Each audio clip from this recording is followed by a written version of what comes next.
Okay, let's begin. So, just a reminder, next Friday there'll be a quiz, 10-minute at the beginning of the lecture. One question, should be fairly straightforward. I will post, I've neglected thus far to post some some sample exams, but I'll do that today on the BSpace site. Okay, last time I left you with a discussion of linked active transport.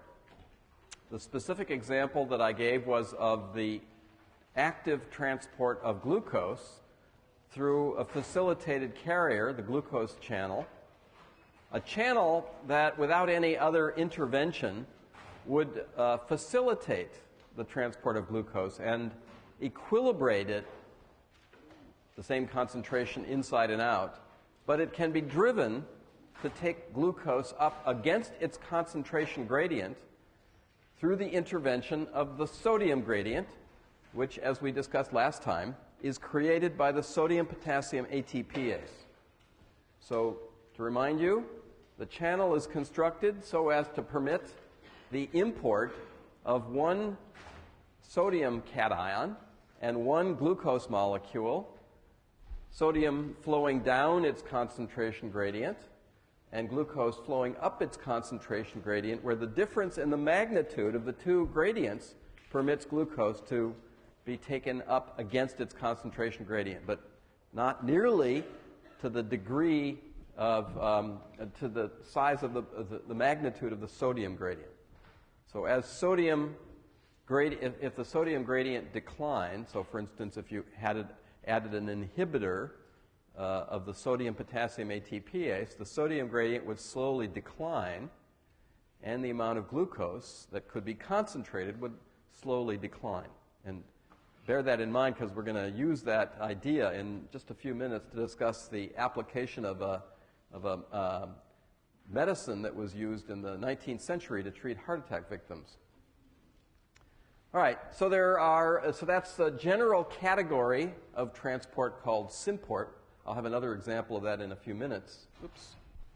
Symport. It's not sympot. Sympot is something else, I think.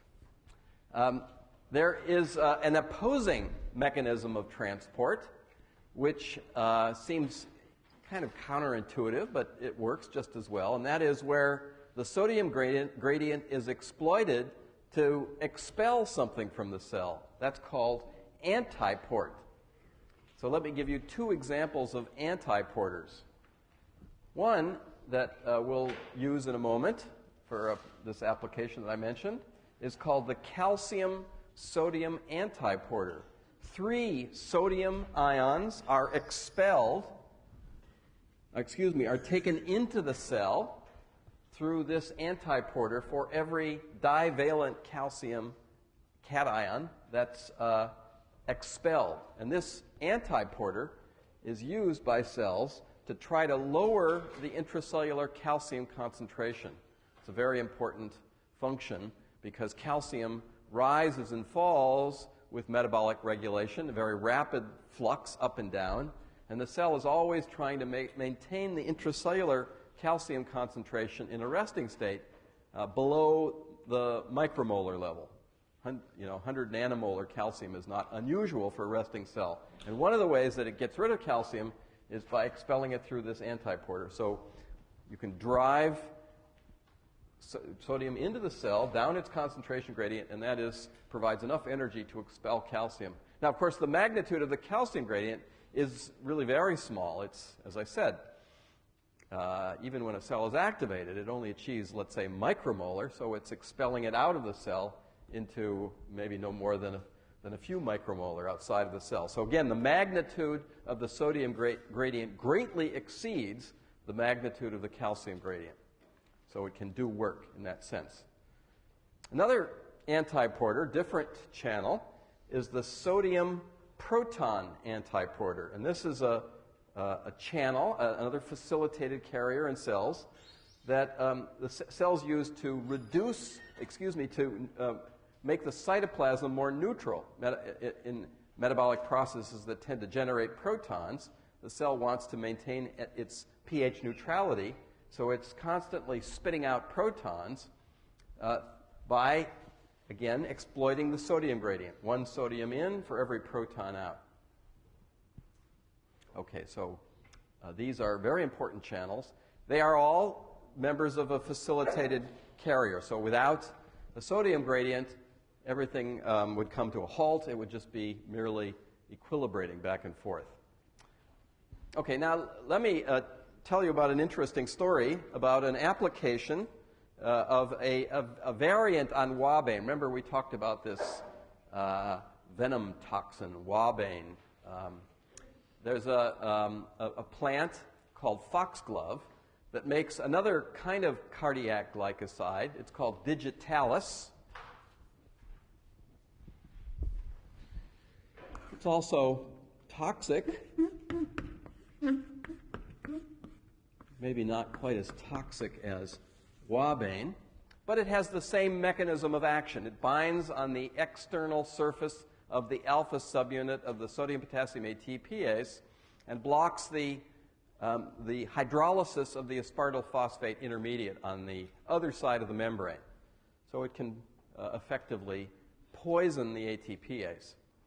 Now someone, and I can't imagine why this was ever done, observed that at low doses, patients who have weakened heart muscle as a result of heart attack would have the remaining muscle tissue strengthened by the addition of a modest dose of digitalis.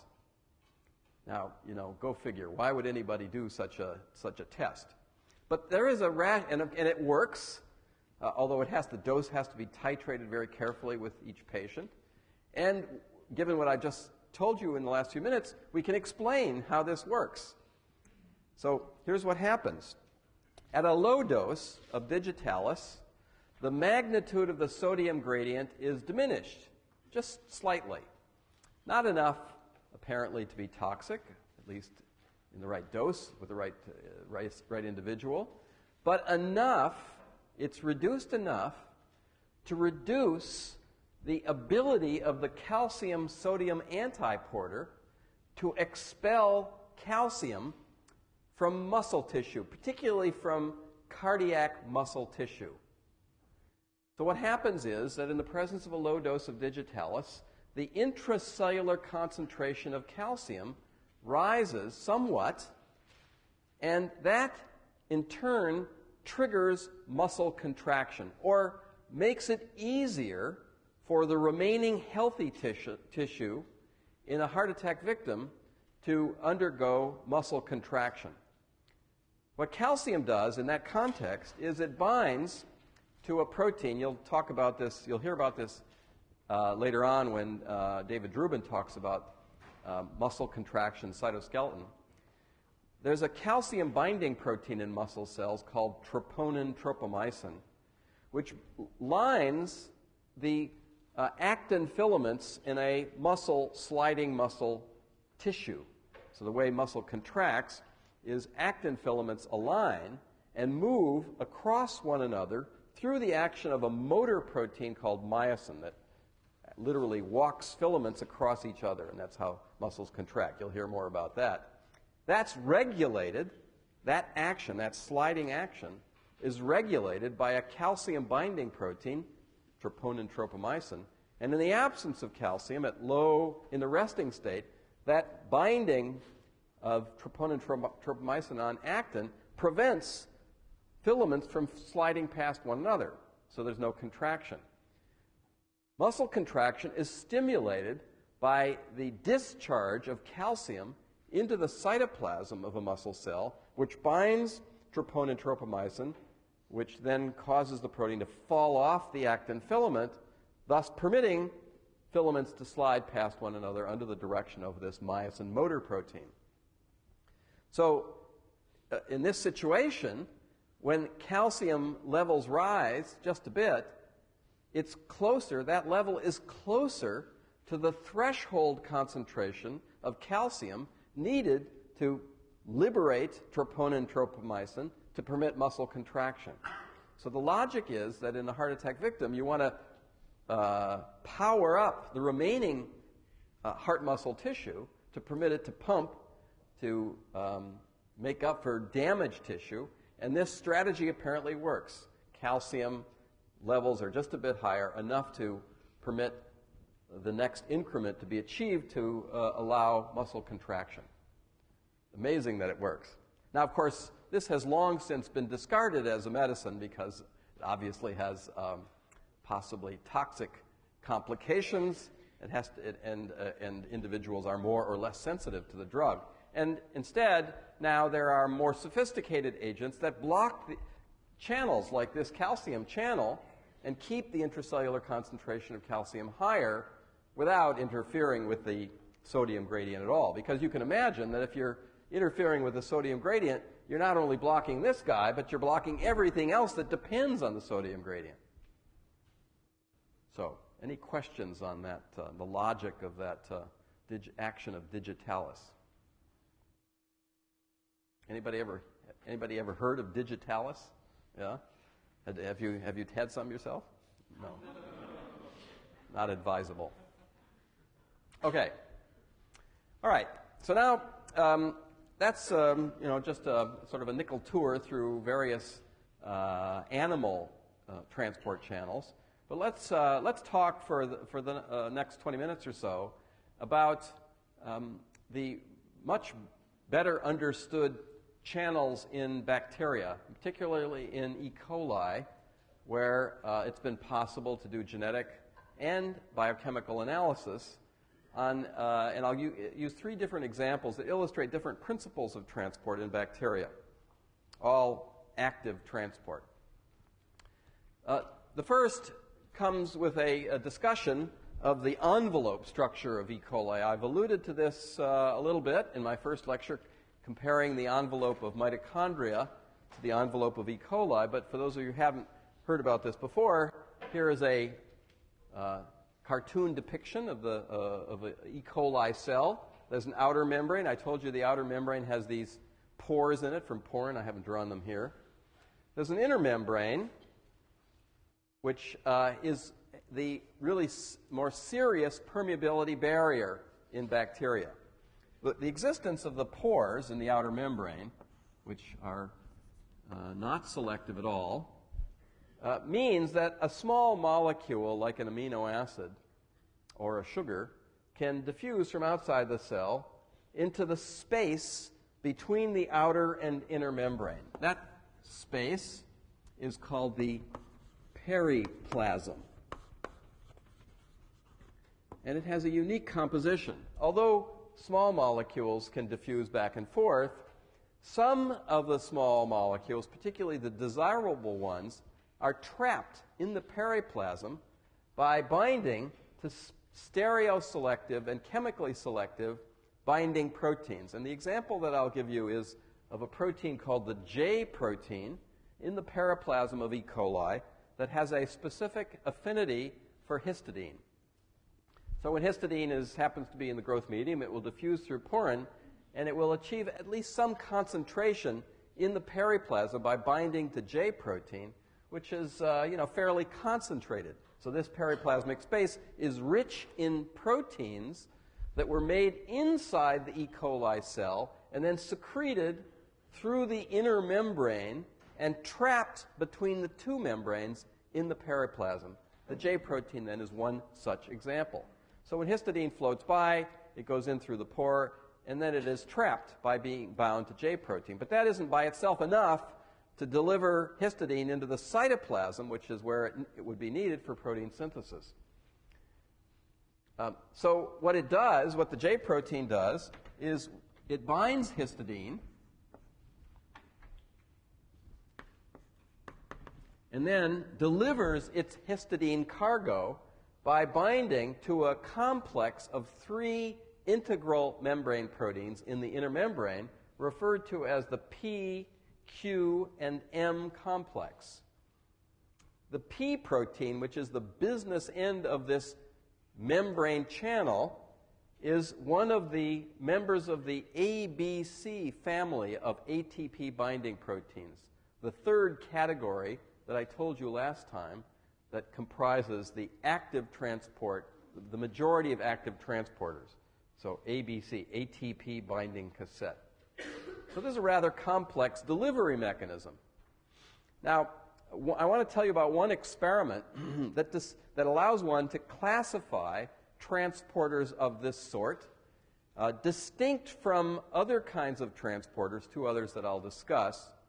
And that is, just from what I've discussed here, this transporter has the unique requirement for a soluble periplasmic protein, the J protein. Other transporters that I'll discuss don't bother with such a periplasmic contribution. They have just the permease in the plasma membrane, and stuff that floats in through the pore just binds directly to the channel and is taken in. But in this case, for reasons that I can't explain, a periplasmic protein has developed and is important. Now, there's a really simple experiment that allows you to show that some new transport activity that you discovered depends upon such a periplasmic contribution. And that is an experiment that involves taking E. coli cells and treating them under conditions where the outer membrane ruptures. Cold osmotic shock is one such treatment. So if you take a culture of bacteria, you centrifuge the cells to a pellet at the bottom of the tube, and you resuspend the cells in a low osmotic strength buffer, like water, or just water with a low concentration of salt, on ice. That seemingly gentle technique doesn't kill the cell, but it causes big cracks to develop in the outer membrane. And as a result, anything that's floating around in the periplasm spills out. So all the J and everything else in the periplasm falls away and can then be separated from cells by simply collecting the cells again by centrifugation. All the J protein will be left in the supernatant fraction. And you observe with these cells that histidine, shortly after this wound, histidine can no longer be actively transported, and that's because the cells are missing the J protein. Now, if you then return these shocked cells to normal growth medium and warm them up, the breaks in the outer membrane heal, the membrane anneals back together, but at least initially, there's still no periplasm, so the cells, though they're alive, can't take up histidine or anything else that requires a periplasmic constituent. With time, however, new J protein is made in the cytoplasm, secreted back into the periplasm, and the cell is now restored in its ability to transport histidine. Okay, so such transport systems are said to be sensitive to cold osmotic shock. It's not part of the mechanism, it's just an operational definition of this kind of a transport system. And it's because they depend on a soluble periplasmic component. All right, now that's to be distinguished from two. Yes? Is it low in histidine residues? I'm not sure it is, but why would that matter?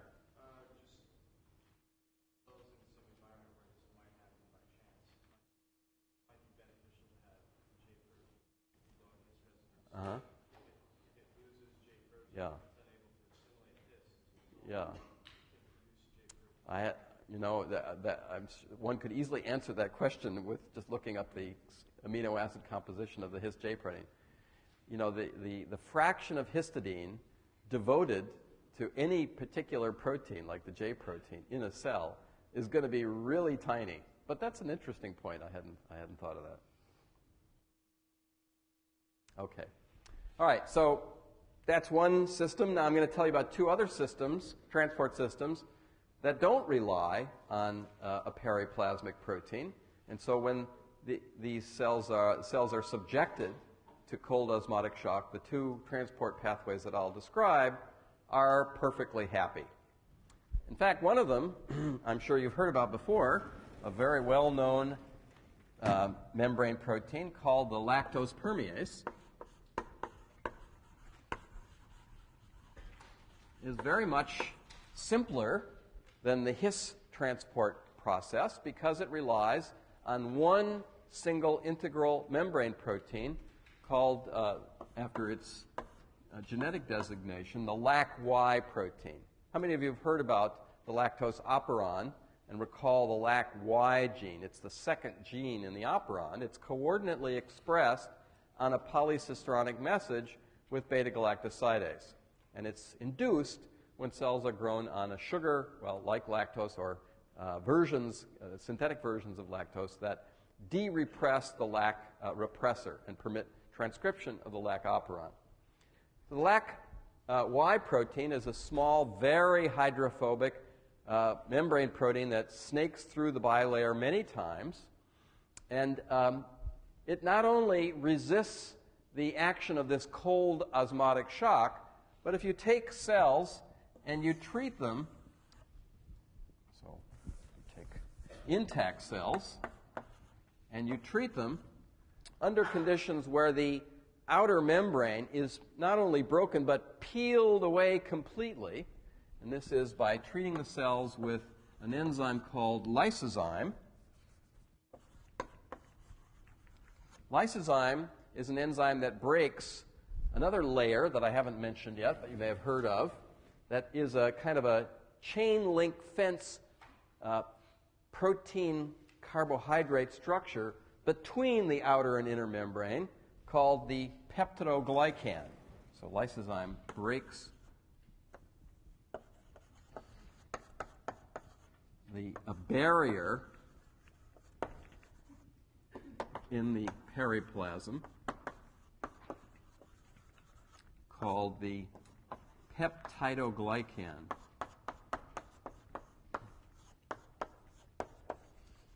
It's a polymer that is very porous, so it doesn't really it doesn't block the transport of small molecules, but it provides bacterial cells, both gram-negative and gram-positive cells, with their characteristic rigidity and can hold within the cell a very, very high internal osmotic pressure. How many of you have ever heard of the peptidoglycan layer in a bacterium?